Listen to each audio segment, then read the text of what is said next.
ಮುಂದೆ ಬರ್ತಕ್ಕಂಥ ದಿನಗಳಲ್ಲಿ ಎಲ್ಲ ಚುನಾವಣೆಗಳಲ್ಲಿ ಈವನ್ UP-ನಲ್ಲಿ ಸುಮಾರು 18% ವೋಟ್ ಕಟ್ ಮಾಡ್ತಕ್ಕಂಥ ಸಾಧ್ಯತೆ ಇದೆ SIRನಲ್ಲಿ.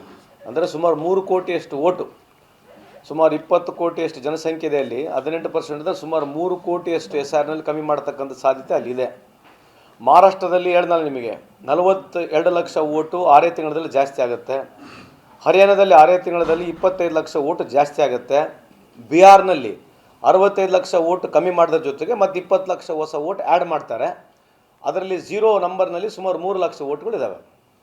ಇದನ್ನೆಲ್ಲ ನೋಡ್ತಾ ಇದ್ದರೆ ಇಂಥ ದೊಡ್ಡ ಮೋಸ ಮಾಡ್ತಕ್ಕಂಥ ಈ ಪ್ರಜಾಪ್ರಭುತ್ವ ವ್ಯವಸ್ಥೆಯಲ್ಲಿ ಎಲೆಕ್ಷನ್ ಕಮಿಷನರು ಹಾಗೂ ಮೋದಿ ಸಾಹೇಬರು, ಮೋದಿ ಸರ್ಕಾರ ಗೆಲ್ಲಕ್ಕಾಗೋದಿಲ್ಲ, ನೇರವಾಗಿ ಗೆಲ್ಲಕ್ಕಾಗಲ್ಲ ಅಂತ ಗುರುತಾದ ನಂತರ ಈ ಥರ ಪ್ರಜಾಪ್ರಭುತ್ವ ವ್ಯವಸ್ಥೆಯನ್ನು ಗಾಳಿಗೆ ತೂರಿ ಜನರಿಗೆ ಮೋಸ ಮಾಡ್ತಕ್ಕಂಥದ್ದು ಮೇಲ್ನೋಟದಲ್ಲೆಲ್ಲ ನಿಜಕ್ಕೂ ಕಂಡು ಬರ್ತಾ ಇದೆ.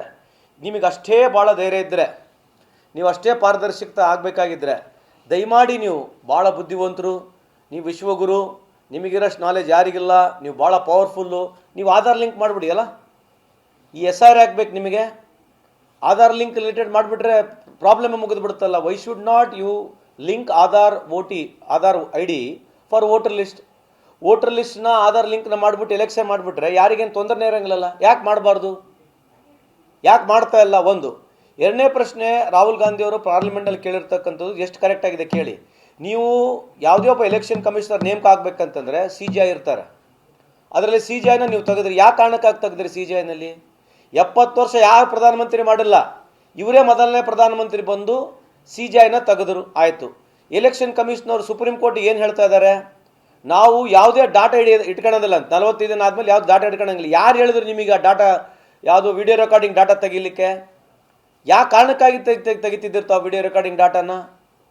ಇವಕ್ಕೆಲ್ಲ ಉತ್ತರನೇ ಇಲ್ಲಲ್ಲ. ಈಗ ಲಾಸ್ಟ್ ಕಳೆದ 1 ತಾಸದಲ್ಲಿ 11ರಿಂದ 12% ವೋಟಿಂಗ್ ಜಾಸ್ತಿ ಆಗಿದೆ. ಅದು ದಾಖಲಾತಿಗಳನ್ನ ತೋರಿಸ್ಬೇಕು ತಾನೆ ಎಲೆಕ್ಷನ್ ಕಮಿಷನರ್. ಎಲೆಕ್ಷನ್ ಕಮಿಷನರ್ ಏನು ಹೇಳ್ತಾ ಇದ್ದಾರೆ ಅಂತಂದರೆ, ನಾವು ಈ ದಾಖಲಾತಿಗಳು 45 ದಿನ ಆದಮೇಲೆ ಇಟ್ಕೊಳ್ಳೋಂಗಿಲ್ಲ, ಅದನ್ನೆಲ್ಲ ಡಿಲೀಟ್ ಮಾಡ್ತೀವಿ ಅಂತಕ್ಕಂಥದ್ದು ಒಂದು. ಎರಡನೇದು, ಹೆಣ್ಮಕ್ಳು ಯಾರು ವೋಟ್ ಹಾಕಿದ್ದಾರೆ ಗೊತ್ತಾಗತ್ತಂತೆ ಅವ್ರು ಹೇಳ್ತಕ್ಕಂಥದ್ದು. ಹೆಣ್ಮಕ್ಳುಗಳು ಯಾರು ವೋಟ್ ಹಾಕಿದ್ದಾರೆ, ಮೇರೆ ಪ್ಯಾರೆ ಬಹಿನೋಂ ಕಾ ಮಾತೋಂ ಕಾ ಪತಾ ಚಲ್ ಜಾತಾ ಹೈ, ಇಸ್ಲಿಯೇ ಹಮ್ नहीं दिखाते ಅಂತ ಹೇಳ್ತಾರೆ. ಏನ್ರಿ ಇದಕ್ಕೆ? ಈ ಎಲೆಕ್ಷನ್ ಕಮಿಷನರ ಏನಂತ ಹೇಳ್ಬೇಕು ಹೇಳ್ರಿ ಇದಕ್ಕೆ? ಸೊ ಓವರಾಲ್ ರಾಹುಲ್ ಗಾಂಧಿ ಅವ್ರು ನಾಳೆ ಏನು ಹೋರಾಟ ಮಾಡ್ತಿದ್ದಾರೆ, ಇವತ್ತಿಲ್ಲ ನಾಳೆ ಬೈಲಿಗೆ ಬಂದೇ ಬರುತ್ತೆ. ಸತ್ಯ ಇದೆಯಲ್ಲ, ಭಾಳ ಸಹ ಬಚ್ಚಿಡೋಕ್ಕಾಗೋದಿಲ್ಲ. ಇಷ್ಟೇ ನಿಮಗೆ ತಾಕತ್ತಿದ್ದು, ಇಷ್ಟೇ ಭಾಳ ಪವರ್ಫುಲ್ ನೀವಿದ್ದಿದ್ರೆ ನಮ್ಮ ಪ್ರಧಾನಮಂತ್ರಿ ನರೇಂದ್ರ ಮೋದಿ ಸಾಹೇಬರಿಗೆ ಕೈ ಮುಗಿದು ಕೇಳ್ತಕ್ಕಂಥದ್ದು, I request you humbly sir, please link it with Aadhaar link. ಎಲ್ಲ ಆಧಾರ್ ID ಇದೆ, ಕೈಂಡ್ಲಿ ಆಧಾರ್ ಲಿಂಕ್ ಜೊತೆ ಲಿಂಕ್ ಮಾಡಿಬಿಟ್ಟು ವೋಟರ್ ಲಿಸ್ಟ್ ರೆಡಿ ಮಾಡಿರಿ. Why are you not able to do it? Why? ನಿಮಗೆ ಟೈಮ್ ಇದೆ, ನಿಮಗೆಲ್ಲ ನಾಲೆಜ್ ಇದೆ, ನೀವು ಭಾಳ ಪವರ್ಫುಲ್ ಇದ್ದೀರಿ, ಯಾಕೆ ಮಾಡಬಾರ್ದು? ವಿಶ್ವಕ್ಕೆ ಮಾದರಿಯಾಗಿ, ವಿಶ್ವಕ್ಕೆ ಹೆಸರುವಾಸಿ ಆಗಿರ್ತಕ್ಕಂಥವ್ರು ನೀವು ಇದು ಆಧಾರ್ ಲಿಂಕ್ಡ್ ವೋಟರ್ ಲಿಸ್ಟ್ ಮಾಡೋಕ್ಕೆ ಬರಲ್ವಾ ನಿಮ್ಮ ಕೈಲೇ? ಈ ಎಲೆಕ್ಷನ್ ಕಮಿಷನರ್ ಯಾಕೆ ಬೇಕು ಅಗ್ಲಾಲಿ? ಆಮೇಲೆ ನಿಮಗೆ ಇನ್ನೊಂದು ಜಸ್ಟಿಫಿಕೇಶನ್ ಕೊಡಲಿಕ್ಕೆ, ನಿಮಗೆ ನೀವು ಈ ದೇಶದ ಸಿಟಿಸನ್ನು ನಾಗರಿಕತೆ ಕೊಡಲಿಕ್ಕೆ ಎಲೆಕ್ಷನ್ ಕಮಿಷನ್ ಪವರ್ ಇಲ್ಲ. ಇಷ್ಟು ದಿವಸವರೆಗೆ ಎಲೆಕ್ಷನ್ ನಿಮಗೆ ಕಮಿಷನರ್ ಬಂದು ಪವರ್ ಕೊಟ್ಟಿದ್ದಾನೆ ಈ ದೇಶದ ನಾಗರಿಕತೆ ಕೊಡಲಿಕ್ಕೆ? ID ಕಾರ್ಡ್ ಇದೆ ಅಲ್ಲ ನಿಮಗೆ, ಯಾವುದು ಆಧಾರ್ ಕಾರ್ಡ್ ಇದೆ ತಾನೇ? ಆಧಾರ್ ಕಾರ್ಡ್ ಕೊಟ್ಟಿರ್ತಾರೆ ಯಾರು? ಆಧಾರ್ ಕಾರ್ಡೇ ನಮಗೆ ಆಧಾರವಾಗಿರ್ತದೆ, ಅದರಲ್ಲಿ ಇಂಟರ್ಲಿಂಕ್ ಮಾಡಿಬಿಡಿ ಅಲ್ಲ, ಯಾಕೆ ಮಾಡಬಾರ್ದು? ಸೊ ಹಂಗಾಗಿ ರಾಹುಲ್ ಗಾಂಧಿಯವರ ಹೋರಾಟ ಸ್ವಲ್ಪ ತಡವಾಗ್ಬೋದು.